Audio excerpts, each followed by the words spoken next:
before Bedford started. It comes before Bedford. Clinton Hill, it's called. Oh, it's before, like, closer going towards the bridge, like Fort.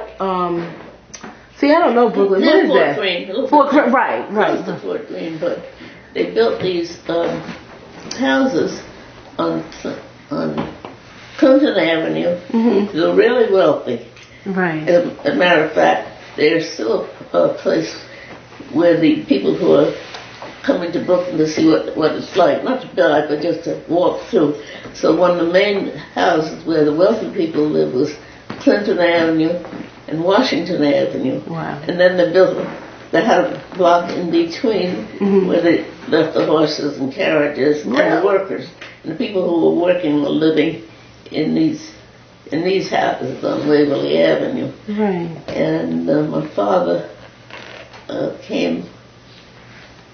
He was a janitor, and at one time we lived in the janitor's quarters somewhere, and then he was able to buy a house on Waverly Avenue, which, as I said, was between these two wealthy neighborhoods, and Waverly Avenue was for the help. But even at that point, it was mostly white people living in the block, white people who were working one thing or another. But it's so funny. It's hard for me to believe that they had horses.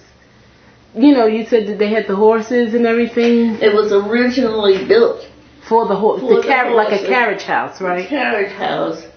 The carriage house was a carriage house across the street from where we lived. Right. And they had above the carriage house was where the people who were working for the people on Clinton and Washington Avenue, the wealthy. Right. They were living there. So originally it was the carriage house, and when we moved, I think they had one or two. Because I can't remember, that would have been then about 1920 or so.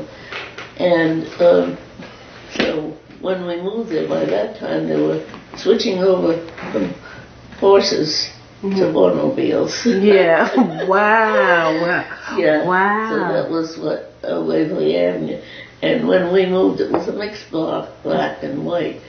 And I think by the time we moved away, they had, it was mostly black. Yeah. But it was strange because it was a house, it was a block which was built mainly for working people, where the houses on Clinton and Washington were for the wealthy. Wow. Yeah. And if you go down there now, it's like, it's hard to believe what you're telling me now because it's all, you know, white. It's white now. Oh my God. Maybe one or two, maybe. Yeah. Because the nice houses, they were brick houses on our side of the street. They were all brick. And across the street, as I said, they had the carriage house. Right. A few carriage houses and places. But how was that? Because, you know, when you tell me about that, I think about, the only thing I can think about is Spike Lee's story. You remember he told the story over there about that area in Brooklyn, over there, Clinton. That was the area that he talked about, Brooklyn. Was it Brooklyn? I think so. Yeah. And it was almost like a race thing, you know, because you had the whites and the blacks, the Italians and the, you know, this is my neighborhood. Right.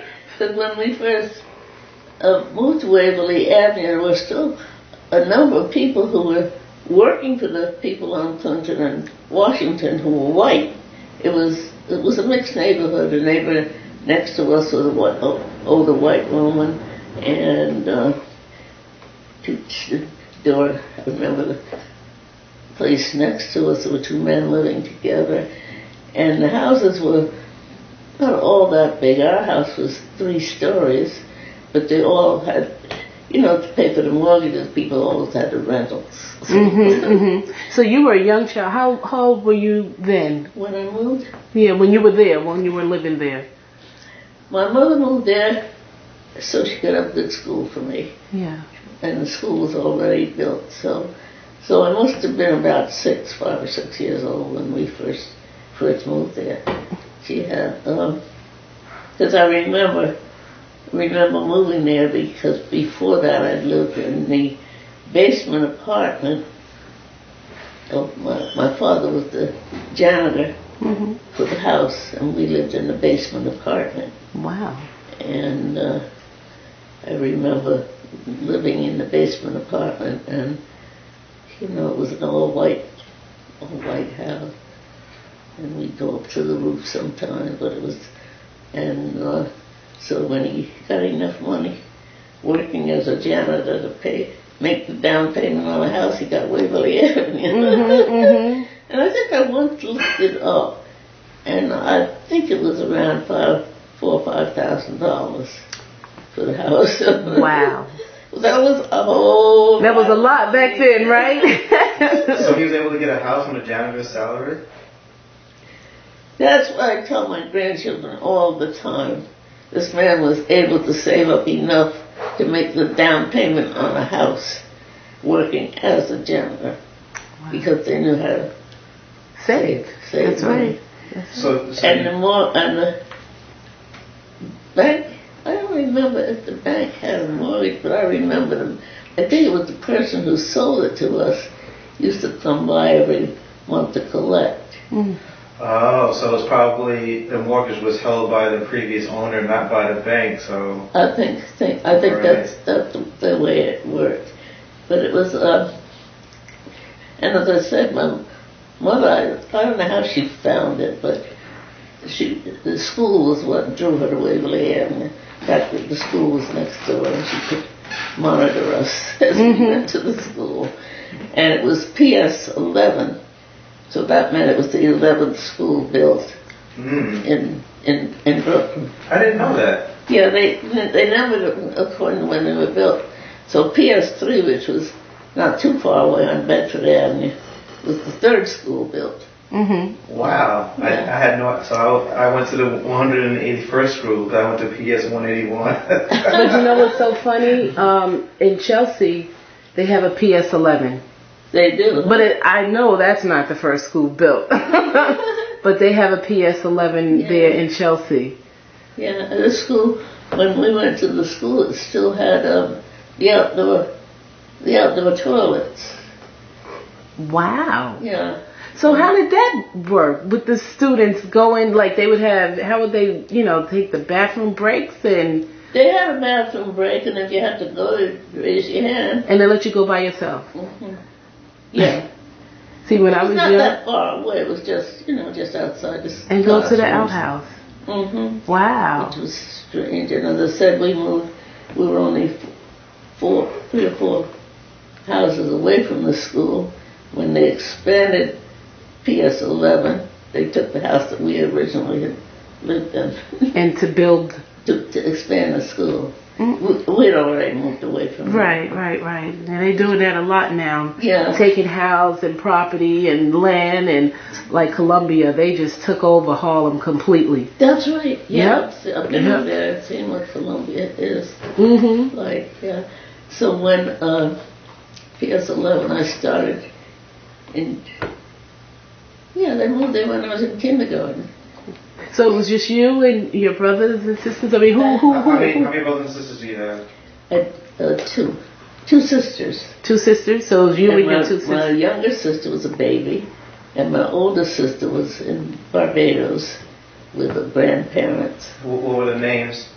The older sister was Elise Challenor, and I was the second, and Maisie was the third.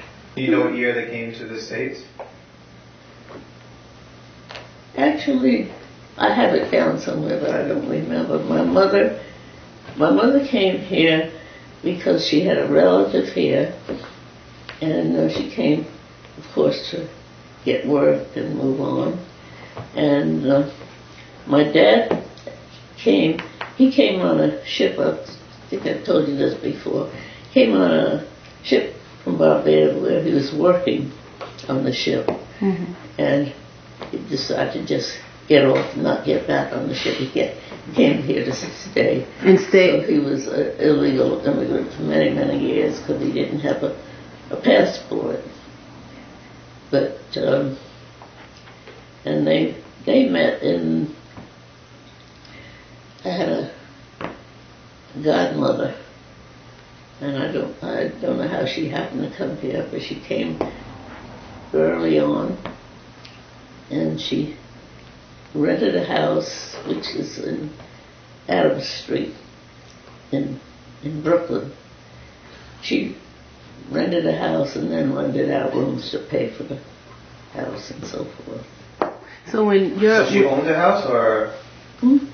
I don't know whether she owned it or just rented it. Gotcha. But what she did was rent it out because it was a 2 or 3 stories, and she used it a lot of her relatives who came here, that was the first stop they made before they got jobs and husbands and so forth. Right. Can you tell me about the immigration? Like how was it difficult to get a job as an illegal immigrant back then versus, like, I mean, I'm sure you're aware of the news that's happening now and all the uproar about illegal immigrants. Like, can you tell us, like, the difference between being an illegal immigrant back then versus now, and or how easy or hard was it to become legal once you were here? Well, I never heard as much about the illegal immigrant as I did hear about the prejudice against blacks. And there were many, including, blacks couldn't get jobs until much later when they got jobs in this civil service job. But when the blacks came from the South or from the islands, they were not able to get any office jobs or any jobs which paid well. It was mostly like my father, as I said, who was a skilled shoemaker, which he learned he couldn't get a job even in the shoemaker factory. Wow. He made shoes? He made shoes. Repair. Shoe repair. Okay. He worked in a shoe factory where they did make the shoes a long time ago. Right. But his main skill was shoe repair. Wow. I need Just that. for documentation, what was your father's name? His name was Frederick Challoner. I think the second name was Nathaniel.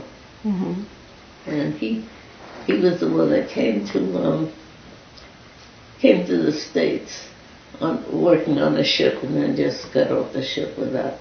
So he lived here for many years without a passport. I don't know what he was doing on the ship or whether he planned to stay. He may have planned to stay because he was the first of his brothers here.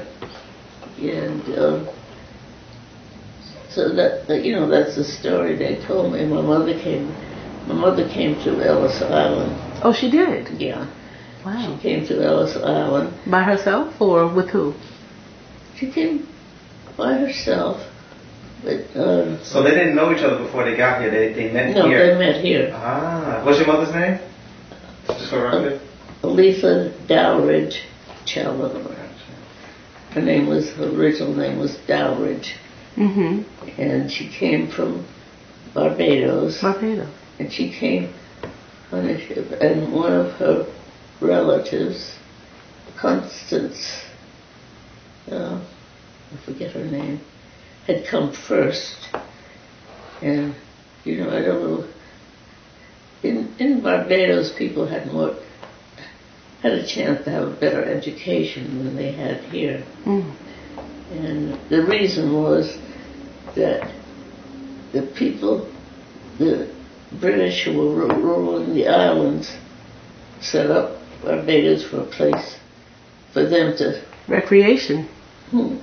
Not only recreation, but they were ruling Barbados and the other islands through offices in Barbados, and they lived here and ran the colonization of the different... So they were teaching them to run the offices in the islands? Is that why the schooling system was... No, they weren't teaching them to run the islands. They set up schools for their children. Gotcha. For the British who came over. Oh. They set up the schools. So most of the schools there were set up Barbados for the Europeans then? Of course. Ah. They set them up. And then, later, I don't know how much later, but not that the people who came from Africa had an opportunity to go to those schools. And so even later on they set up a college But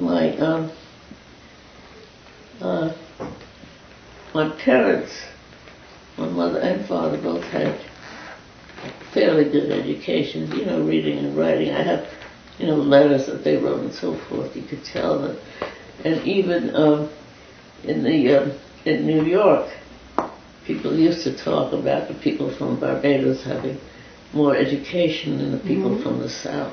They take their classes very seriously, and I've met quite a few people from different islands. Yeah. Where when they come here, they automatically skip at least a grade or two. Yes. Yeah. That happened with Elise, my older sister. She stayed with my grandmother in Barbados.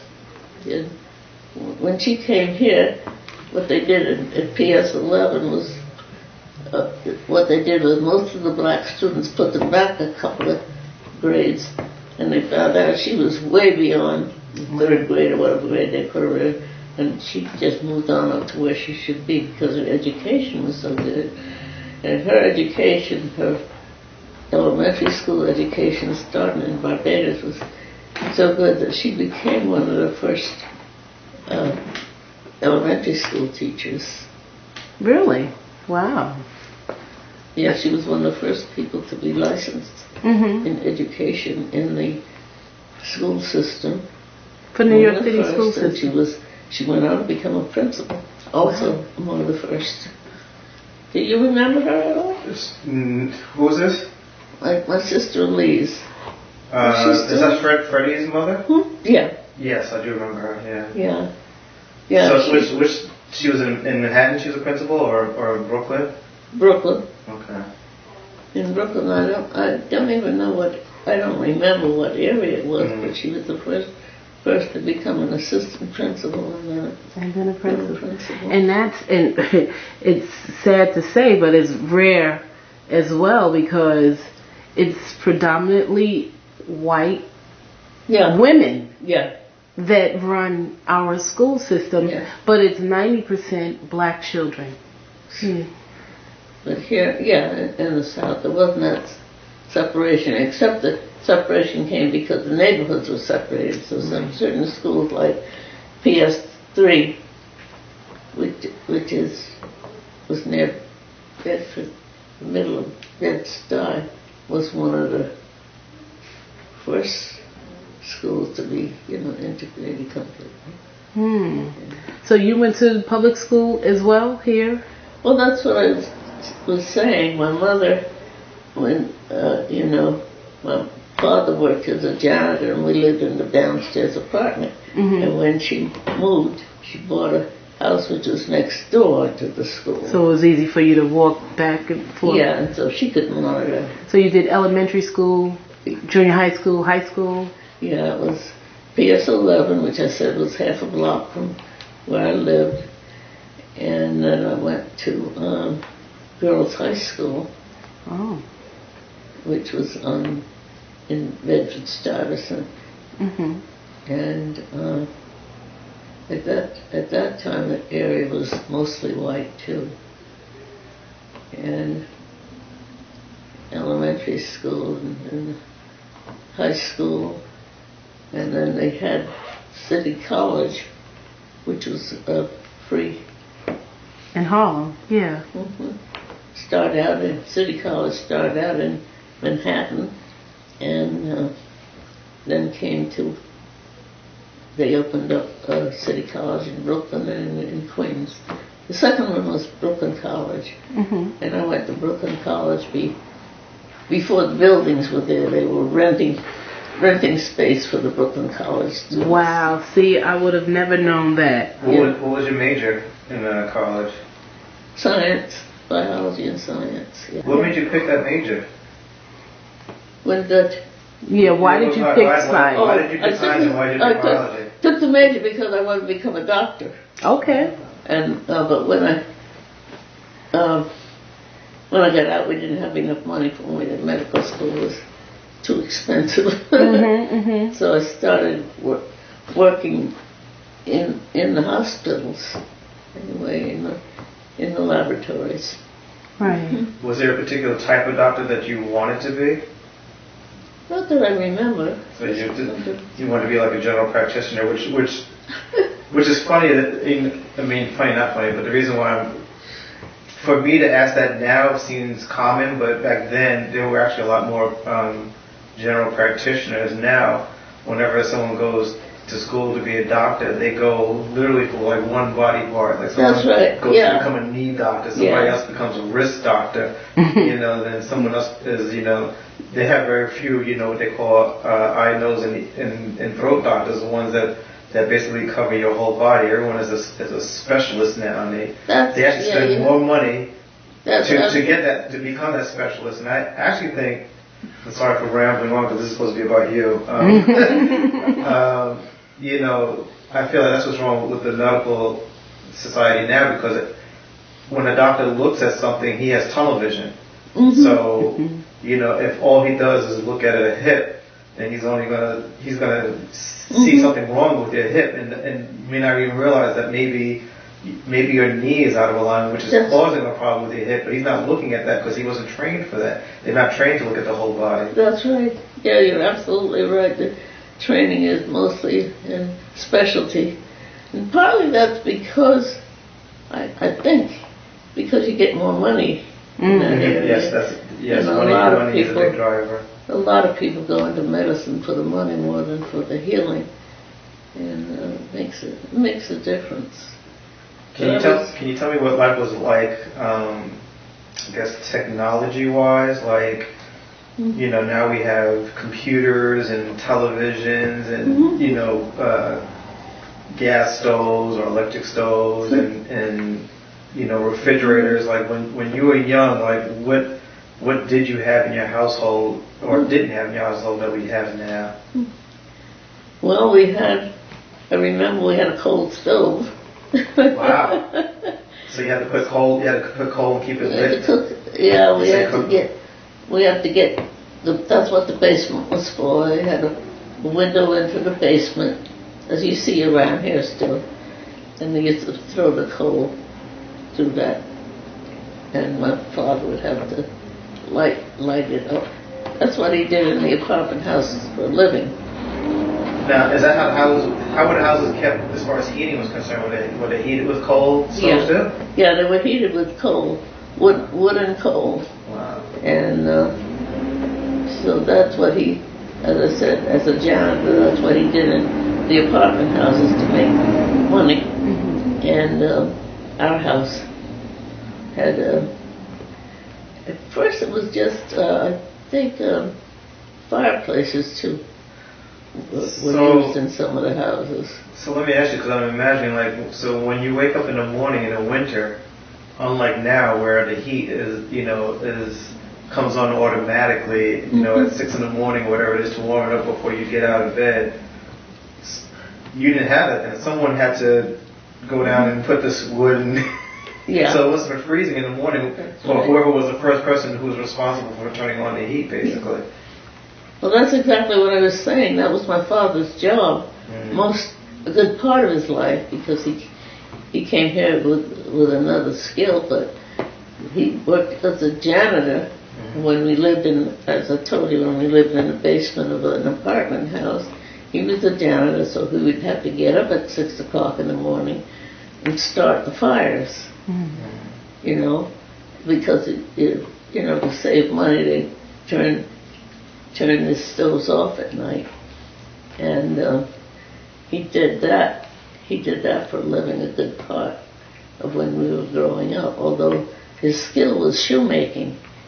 He didn't get a job in the shoemaker's factory, but he did get a job as a janitor. And as a janitor, we lived in the basement for a while of this apartment house.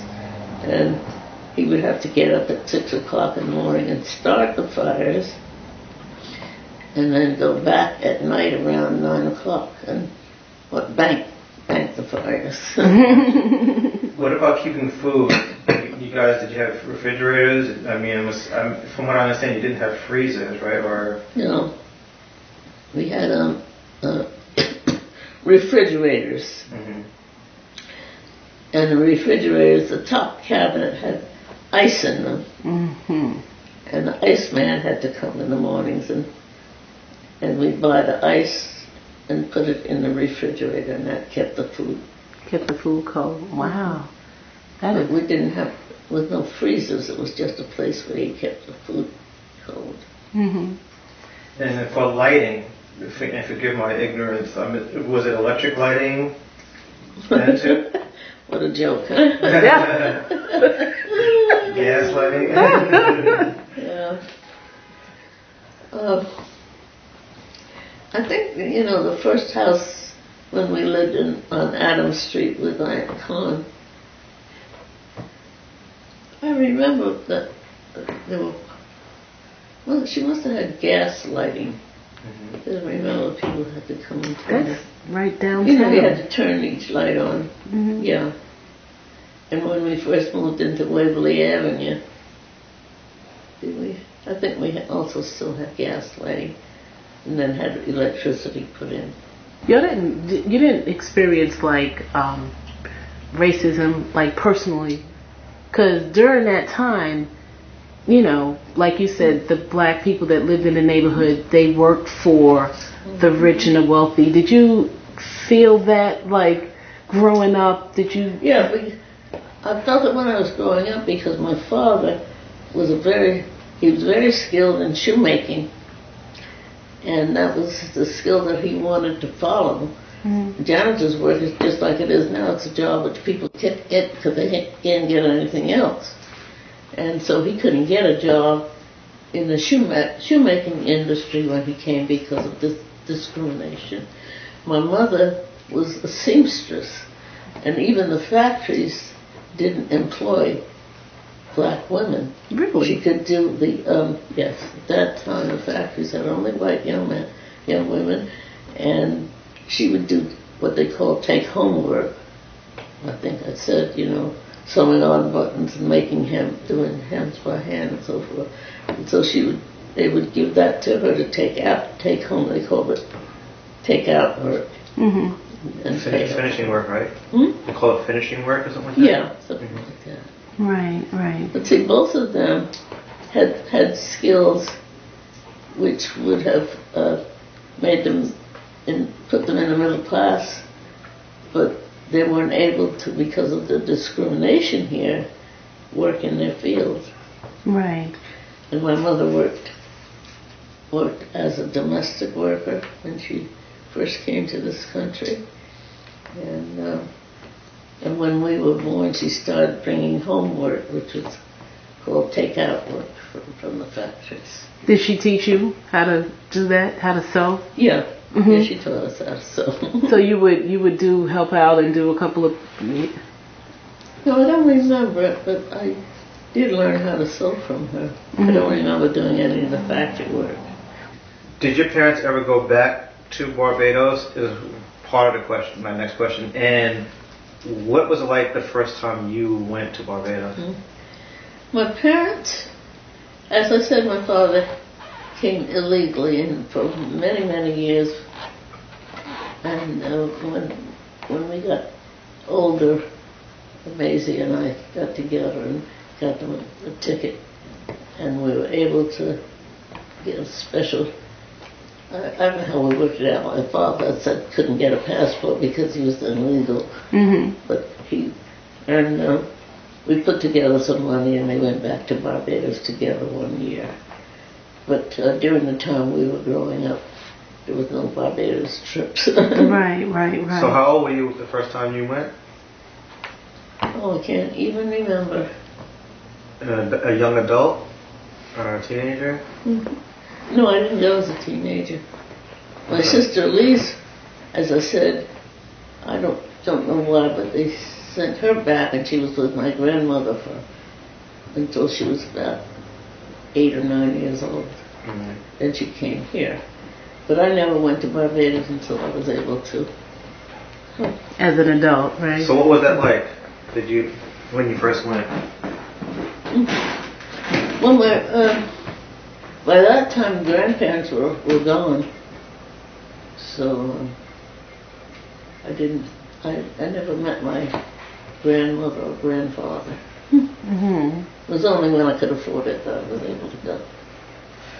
Who was the you were telling me the last time I was here about the relative that put themselves through dentist school? Who was that again?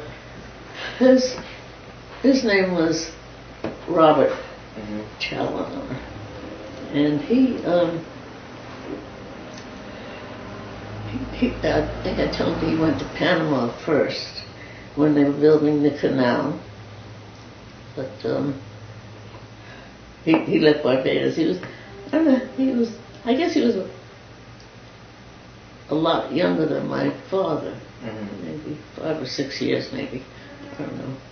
Anyway, he went to Panama, and he didn't have the skill to get a job on the canal, but they had other work, so he worked in Panama for a while, and was then able to get a ticket to,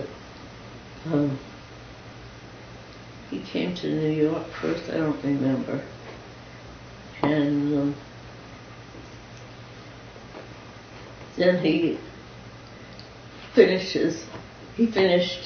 college, and he was the one that I told you was, and I keep telling all the other people in the family, sent himself college and dental school by himself. Really? No help from anyone. Wow. Isn't that something? That's big. Yeah. And then especially during that time, like, because the separation of people, classes. Yeah, he went to, as I said, he went to Panama first when they were building the canal, but I think he was too young to do that work, but he did other work. I guess not factory, but food, and was able to pay his way from Panama and get into Washington, D.C.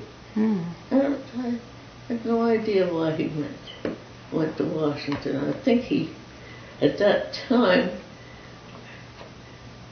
you didn't have to have a college education to be a doctor or a dentist. You could go, a couple of years in college, and then you could go to dental school or nursing school or whatever.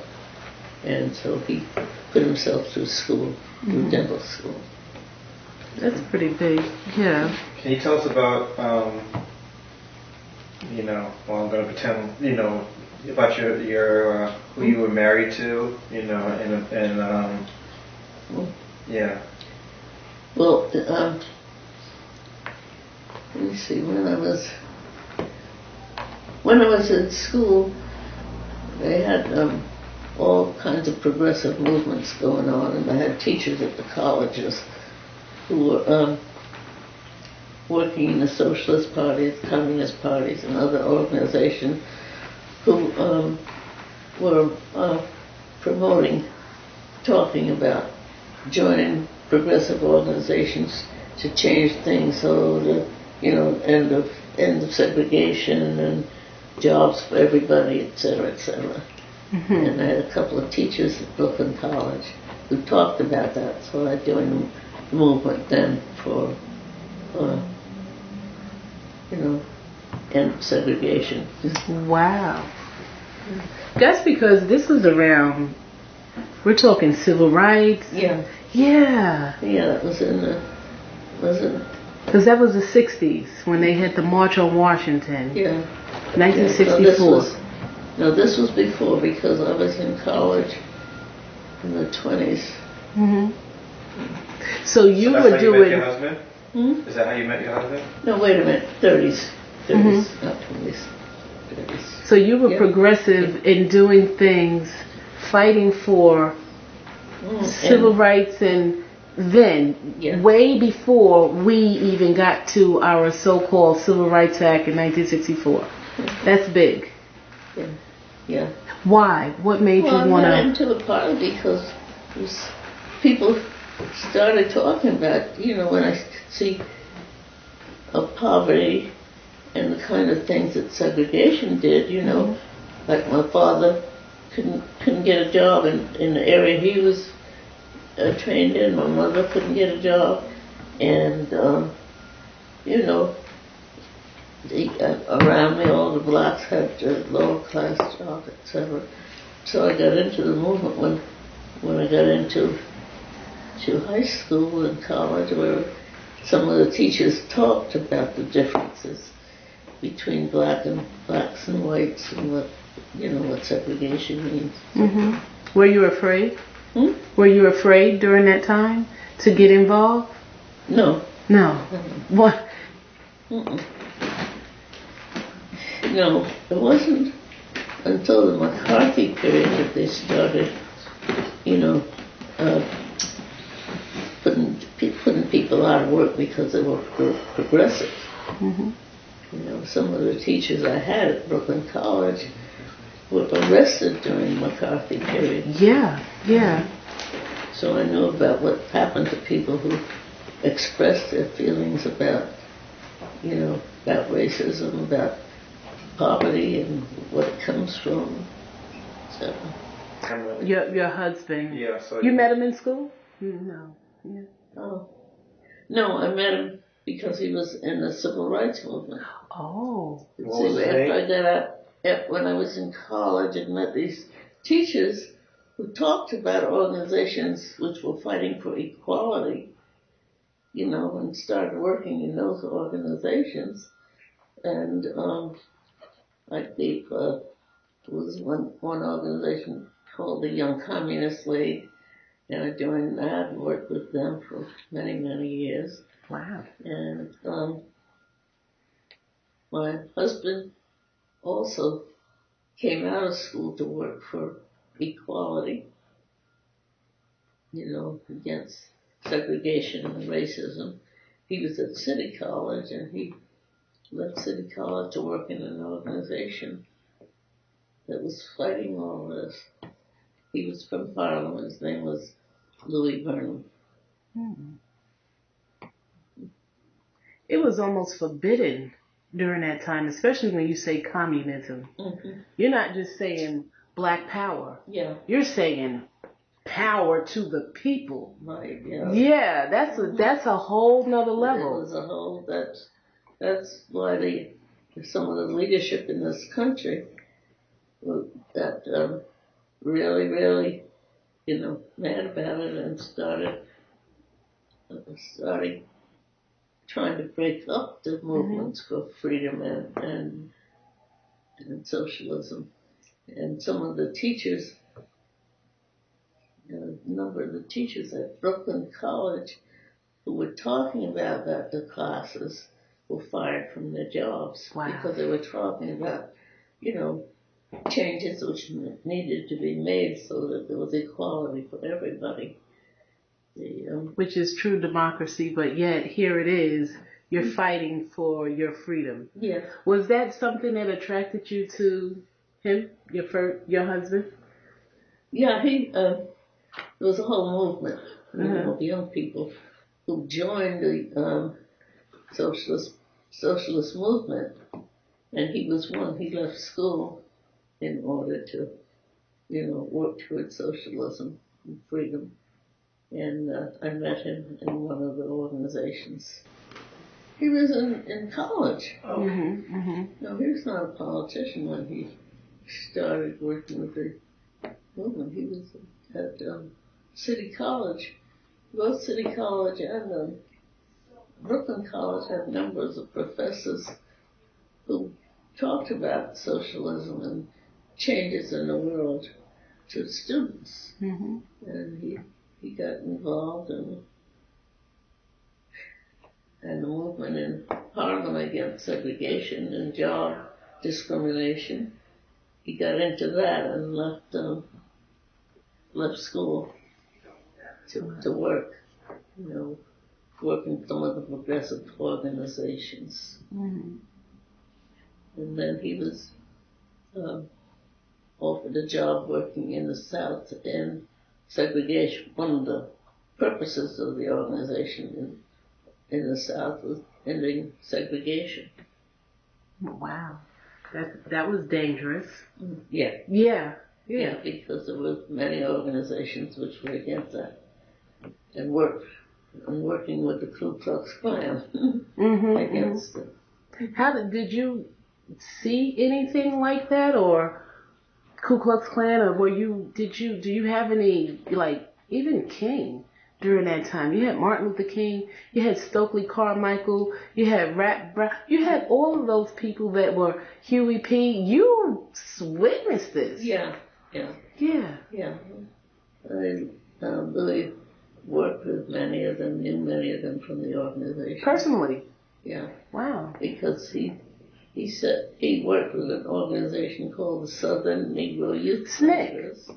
Yeah. Okay. And he's a very good speaker and an organizer. So he worked with them, organizing and speaking.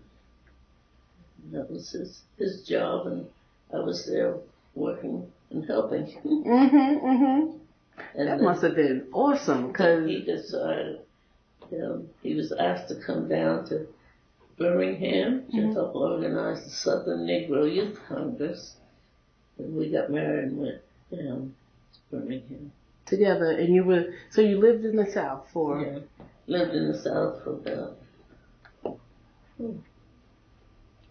maybe 10 years. See, how do you know So that was you as an organizer, as an activist, in the heated South, terror. Yeah,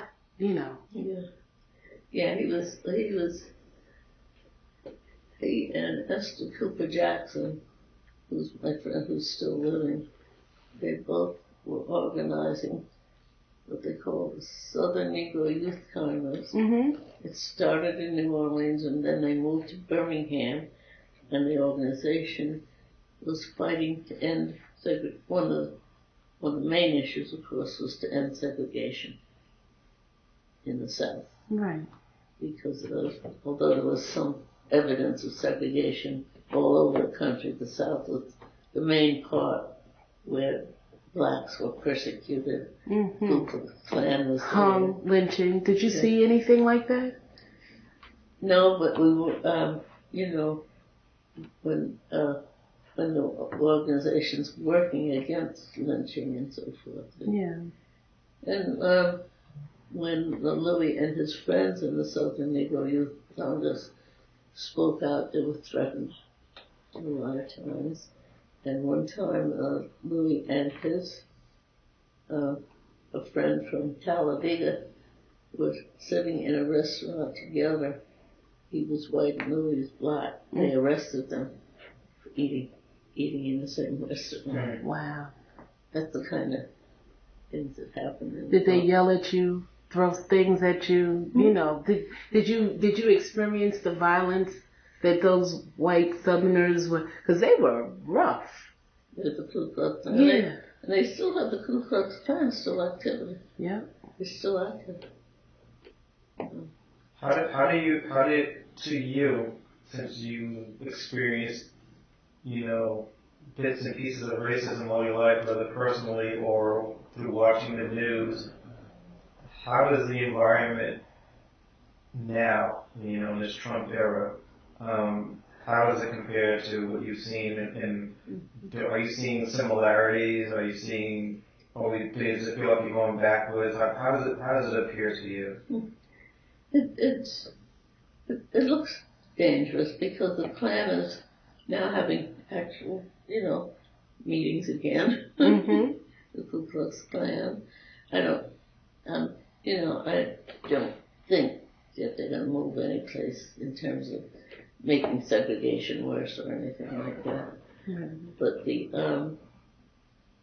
openings, the many openings that were there, they're trying to close down for black, especially black men. So that's a problem. One of the people I'd like to say is Esther Cooper Jackson, who's still living and still writing and still speaking. Wow. Occasionally. She worked in the Southern Negro Youth Congress organizing, against segregation and all of men. And she still speaking and talking about it to other people. Mm-hmm. And she's a remarkable lady. That's amazing. That is amazing. Yeah. And so, because you are 100, is it 100? Yeah, I was born in 1915. So you witnessed several periods of time that went, over the span to here today. Here you've seen a black president. Never thought that in the 60s with the Klan. So people got so mad about here comes Trump, and they say that's the one we want. So you've seen the World War II, civil rights struggle, like pretty much everything. Because when you were in the South, that was Jim Crow. Yeah, of course. Ooh. That's why we went down there. And you weren't afraid. I gotta ask that again. You weren't afraid. And Jim Crow. Yeah. Yes, it was. And it's still a struggle because on television the other day I saw the Klansmen. I can't believe it. They still alive and busy. How does that make you feel? Did you think that we got rid of them? Do you think that we silenced them for a minute? Isn't that something? How because they think the skin is white, how they make that decision. Right. But yet here you are. You've overcome that and survived.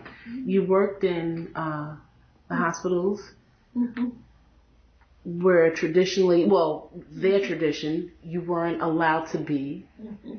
I say survivor. Yeah. Going through all of that, how was that for you? I mean, well, I feel that we should move further on. It's too late to still have a Ku Klux Klan active, and to have the large numbers of, especially black men, being unemployed. Still some lynchings going on. Certainly the job situation for many, many black men is just a horror.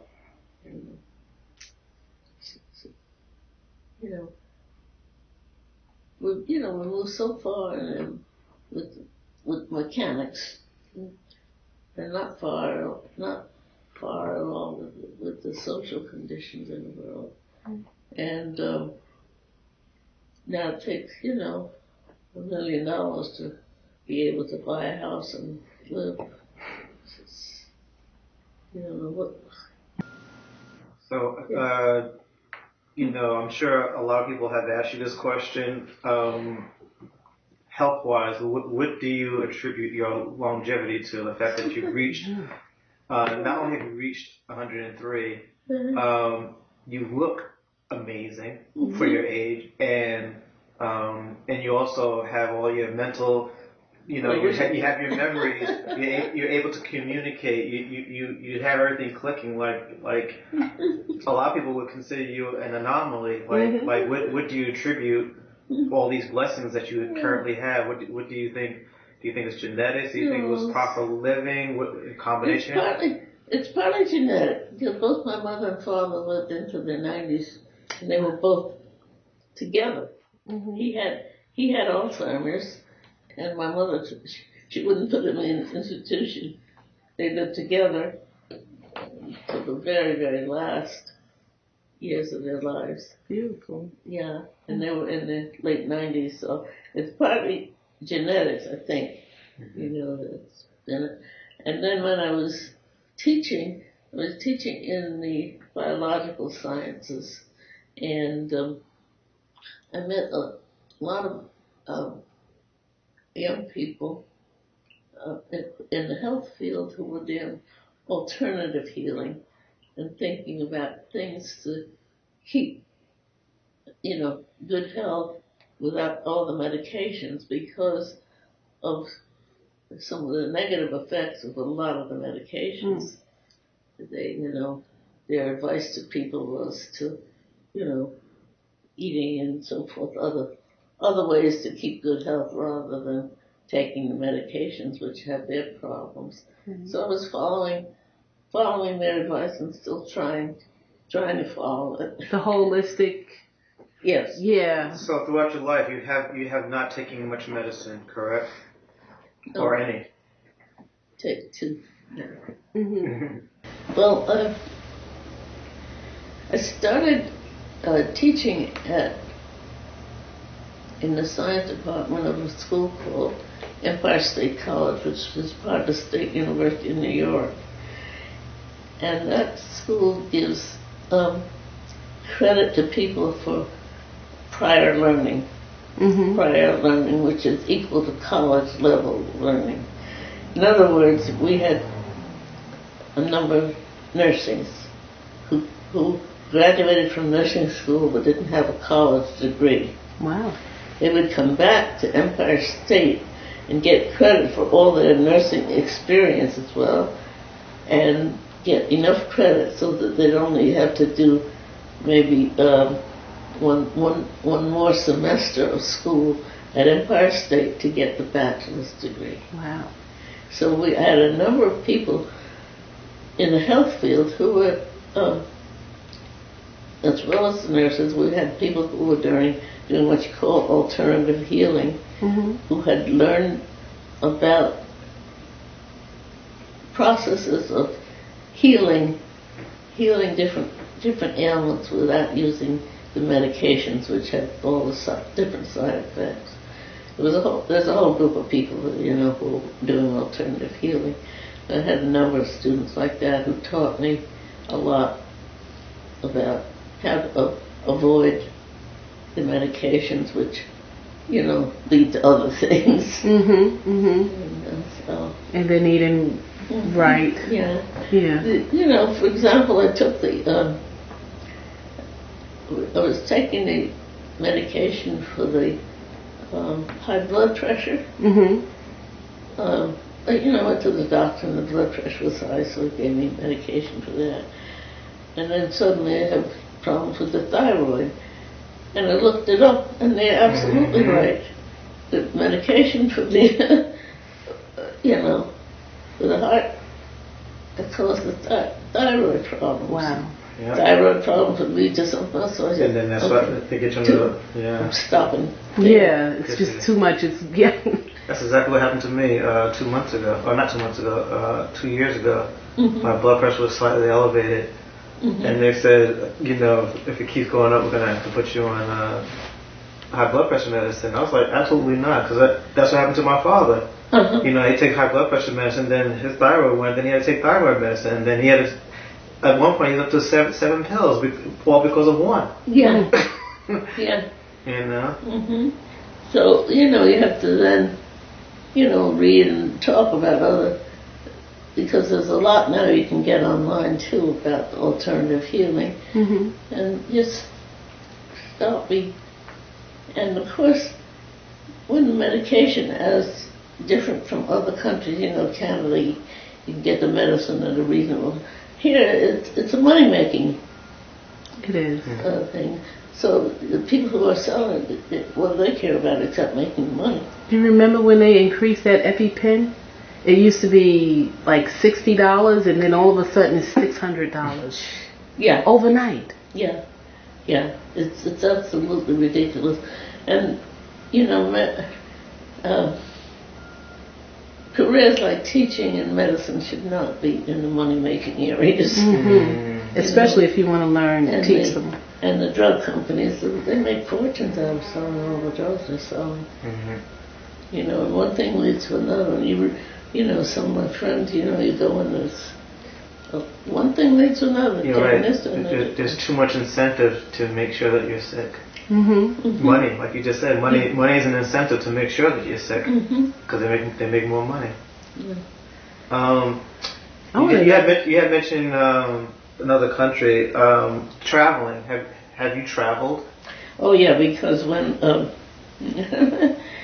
when I finished raising the children, that's what I wanted to do, and that's what I did for a while. But then I wanted to see Africa, see where we came from, So you've been to Africa?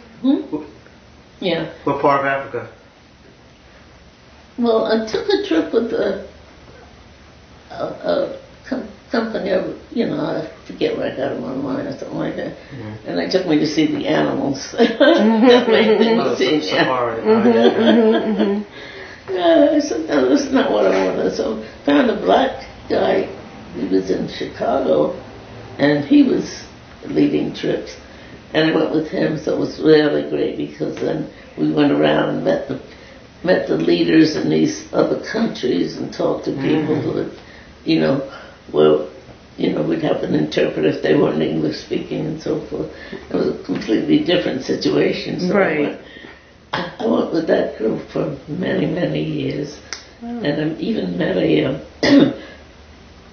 after a while, he would say, well, if you get 8 people together, well, I think it was 8, something like that, and we go, your trip will be free, Wow. So I went with him a number of times, and we met people in Tanzania. I don't know whether you knew there was a whole group of black people who decided to leave the United States because of segregation, and they went to Tanzania. Did you ever hear that group? Yeah, well, you know who Jackie Robinson? Jack, the baseball. Right, his family, because his daughter, the granddaughter, I met her in, I was in St. Lucia. Mm-hmm. Her mom and father, they all lived there in Tanzania for a while. Mm-hmm. So so they did that. Defected, basically, right? Yeah. So I had a friend who I haven't heard from her for a long time, but she used to write me all the time. But I took many, many trips to Africa after that, rather than Europe. That was where I used to go. I was gonna say, so was Africa your favorite out of all your trips and excursions? Was that your favorite? Oh, of course. Okay. Yeah. I didn't take many trips. So went to France for a couple of times. Never actually been to Britain except on the airplane. Mm-hmm. Stopped over and got another plane. Yeah. I'm gonna rattle off some rapid fire questions. What's the happiest moment that you've had in your lifetime? Happiest. Mm-hmm. I really don't know because I've had so many give me happy 3 moments. Give me your top 3. Meeting my husband was one of the happiest, Louis Burnham. Mm-hmm. That's what I can remember. And, I don't. Okay, we'll go with that. We'll go going to Africa. We'll go with meeting your husband. What's I'm gonna go the opposite way. What was your saddest moment? Losing him. Okay. Yeah, because he died early. What did he die from? He had a heart attack. Okay, I didn't know that. He was speaking. He was a very good speaker, so he was invited to many events to talk. And one day he was speaking and had a heart attack, and he was taken over to the hospital and not diagnosed immediately. Mm-hmm.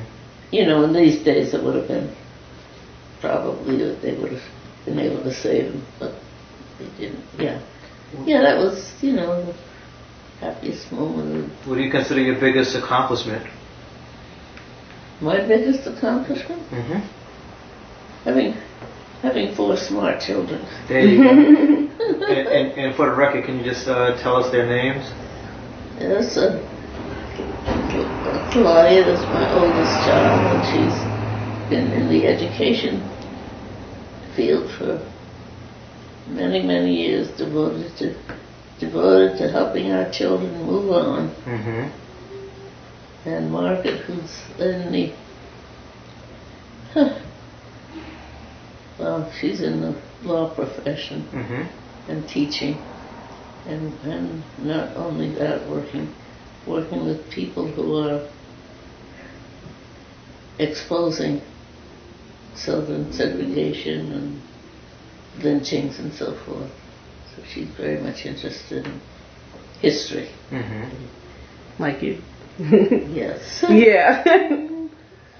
And my daughter Linda, whose main work since she in the last few years has been with the domestic workers, organizing domestic workers so they get decent pay, decent working conditions, etc.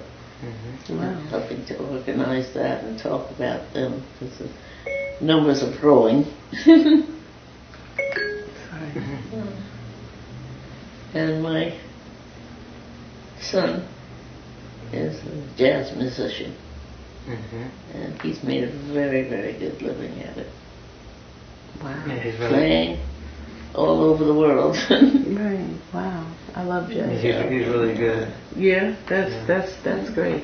It's all aspects of you. They all have a piece of what you've done. You know, the domestic. You know, you mentioned about your mom, the schooling, the teaching, the activism. Yeah. That's amazing.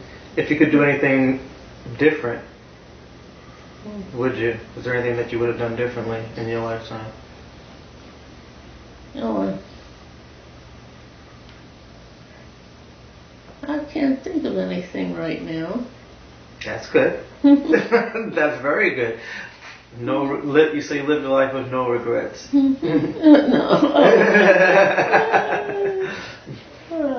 That was after Louis died. I married him. Pinckney, he was very, very active in the organizing movement too.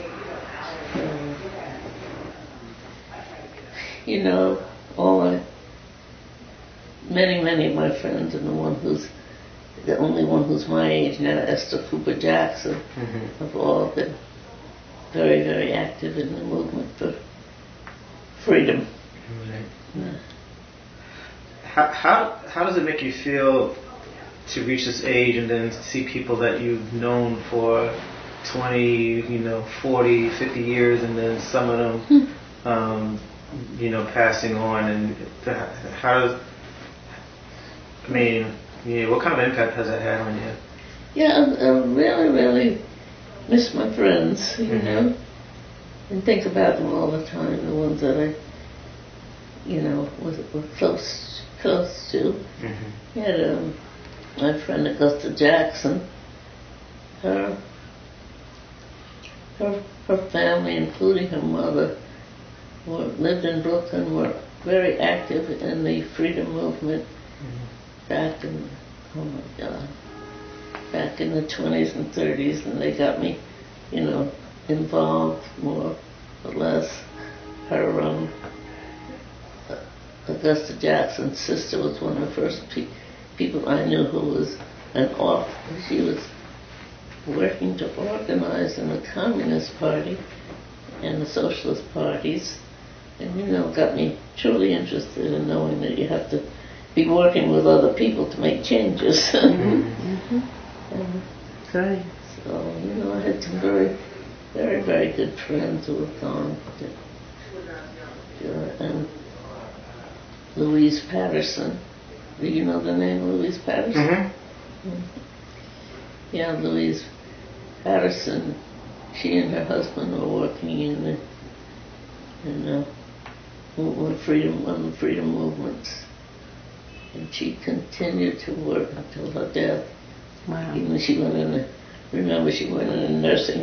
nursing home, and I'd go into the nursing home, and she would be having meetings with some of the nursing home people. She'd organize a meeting to talk about socialism. Wow, that's great. I couldn't believe it. That's how devoted she was. Wow. And her daughter and our family still are close friends. Yeah, I've met some very, very nice people during my lifetime. And I'm going to ask you another, cliches question. Do you have any words of wisdom for the youth? Oh, dear. I really think getting together with other people who are moving towards bettering conditions for our people. Mm-hmm. You know, moving towards getting together. You know, building organizations which continue Mm-hmm. to, you know, to move on. Because, you know, who would invent a world where some people would benefit from the others dying Right. from hunger? You know, I just read about the stories abroad of, you know, people not having enough to eat and we're throwing away food. It's just, unbelievable. Do you, and I thought that was going to be my last question, I just thought of another one. Do you exercise or you just like, because I remember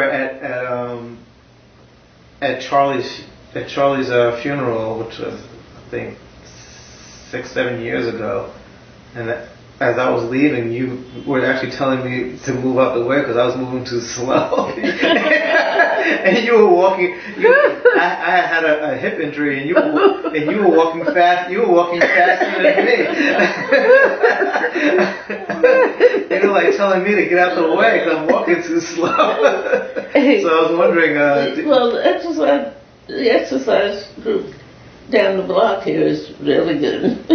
Oh, so you do exercise? And you do? Yeah, Claudia goes and she takes me over there. I went there. Okay. I've been there 3 times this week, I think. Wow. Last time I exercised was probably yeah, there are a couple of good exercise teachers over there at the senior center.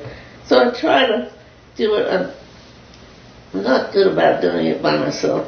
Right. You know, if I'm in the house, I forget to do anything but walk around. But so is exercise something that you've done like later on in life, or were you always like that? Well, I was always moving around and doing exercise at the senior center or other places. Gotcha. Yeah. And you know, most of the places I've been, either on Martha's Vineyard or up in Boston, they have exercise groups which I take. So it's good to move around. Are you in an exercise group too? No, I should be. I know, we both need to. I need. But I guess if I have any inclination to live to be at least 100, which I hope to, I guess I better. Actually, if I'm not mistaken, we've had several women in the family that have gone beyond 100, but as far as I know, no man has gone over 100 in our family, have they?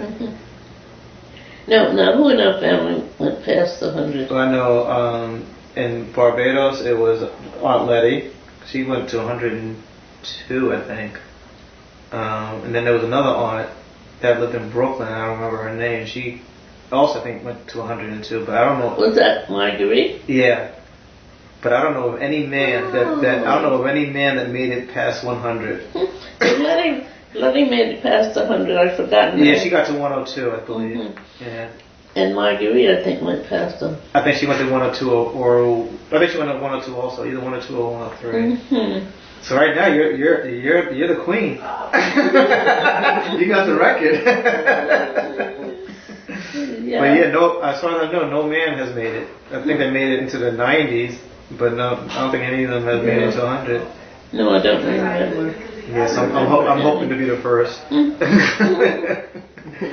Well, I told you that my mother, after my father got lost, and twice I think in the street, she stayed with him every day of his life, and they passed away the same few years, but they were almost 100. How old? Do you remember exactly the ages? No. They were both in the 90s, late 90s, which was good. And my uncle lived a long time. I had 2 uncles. Wow. And yeah, but the ages, it's good. So you keep Keep it up so you live to be at least 100, huh? Yeah, I have to. My daughter talks about it all the time. She doesn't want me to die. Yeah, she's a superstar. How old is your daughter? She's 9, going on 10. She'll be 10 in February. Okay. I don't have any more questions, so I don't know if you want to. No, I think you're like amazing. I just want to tell you thank you, because. Now, how did you get into this project? Someone asked me I'm to. gonna come give you a hug and a kiss on camera. Uh-oh. Yeah. Thank you very much. Someone asked me to be to be a talk show host, and I met him, and then it's been like that ever since. He would just drag me along. He taught me everything. Oh. Yeah, for years. So we've been doing that. Active, very active, like with all of the marches and the protests they had. I'm there. With the shootings and the police shootings and all of that. And have you been putting it online? Oh yeah, I did film. I did a film on Amadou Diallo when he was shot 41 times, and Sean Bell. So I did all of that, and from there we started the film festival, the People's Film Festival. So but it was definitely. I would love to hear more about your activism. I love that. Especially women. You don't hear that much. Women who are activists, and they are there making sure things are the way, like when you look at them, people talk about Angela Davis, but they need to talk about you. You were there. You saw that. You were an active participant, and in the struggle. Oh, yeah. It's all about the people, right? Power to the people. Yeah, well, I didn't even talk about Angela. And it was something else. She was. So you met her in person, moved next door to Angela in Birmingham. Really? Yeah, did I tell you? No. We lived in the housing project in Birmingham. When we were living in Birmingham. The people across the street from us were Angela Davis's family. And they were like this. We've been friends since they were children. And Angela gets arrested. Margaret had a law degree about 2 years. Yes. And went out there to Wow. Wow. And we, kept up that friendship for all these years with Angela. And they were just,